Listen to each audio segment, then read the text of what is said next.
ఒక పిల్ల 30,000, ఒక పిల్ల 50,000. ఈ పిల్లకి ఆ పిల్లకి మధ్యలో అంత తేడా ఏంటి? అది కూడా ఒకే తల్లికి పుట్టిన పిల్లల్లో. చెప్తా చూడండి.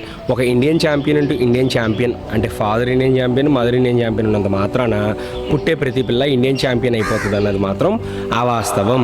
ఇక్కడ మనం డాగ్ క్వాలిటీతో పాటు దాన్ని పెంచే విధానం, దానికి ఇచ్చే ట్రైనింగ్ కూడా చాలా మ్యాటర్ చేస్తుంది.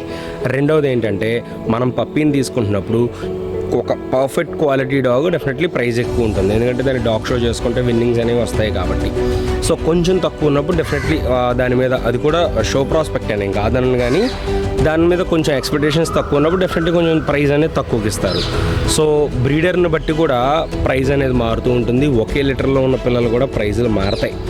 అన్నీ ఒక 15,000కో అన్నీ 20,000కో రావు. ఒక్కొక్కసారి 1,000 పెట్టాల్సి వస్తుంది, ఒక్కొక్కసారి లక్షలు పెట్టాల్సి వస్తుంది. సో ఇది అర్థం చేసుకుంటారు. ప్రైస్ గురించి నేను ఇక్కడ ప్రైస్ గురించి మాత్రం మాట్లాడుతున్నాను, బ్రీడ్ స్టాండర్డ్స్ గురించి కాదు. బై.